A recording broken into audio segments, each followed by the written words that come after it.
We had a property, and this was all during COVID. The tenant lost her job, or she was working in a nursing home. So she kept getting COVID. And every time she got a positive COVID test, she was out of work for 2-3 weeks. So no pay. Yeah. Right. So she was in a bad situation, and she moved in January, and we all know COVID hit in March. So she paid like 2.5 months of rent and then stopped. Yeah. And we were trying to work with her, and eventually we wound up just negotiating her rent to where it covered our expenses. Yeah. And at the end of the year, she moved out. Fortunately, everything was okay. But I took this class, I think it was on the back half of the year. Mm-hmm. And if we had implemented that contract, we would have been able to get out of that rental agreement because there were no evictions allowed.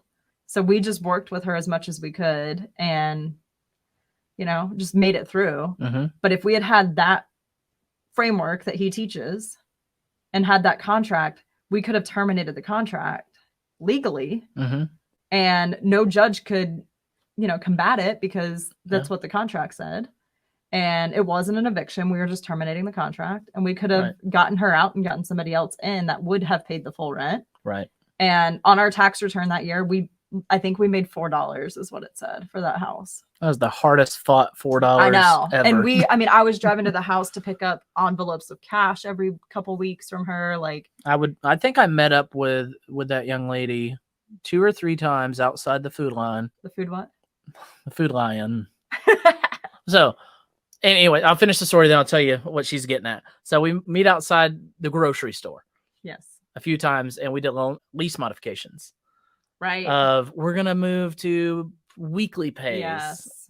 And we're going to recapture this over here, and we're going to apply this to that. We're going to end the lease date, X days or X weeks shorter, and we're going to modify it. We did everything we had to do so that she was okay and we were okay. And our goal was to just get out of it. Right. And that she was able to get out without an eviction. Because she already had an eviction. Yeah. And she was working with this community, like charity organization. And they were like, she's solid. She's going to pay. It's not going to be an issue. Mm-hmm. And now we don't rent to people who have had an eviction, period. Yeah. Partially because of that experience and what I learned in the course. And she wasn't the only person we have rented to that has had an eviction. And we are probably 3 for 3 on if they had an eviction, it usually leads to another eviction. Right. I know that's not true for every person in America or on this planet, but it has been our experience, and that's where we draw the line. Yeah. All right.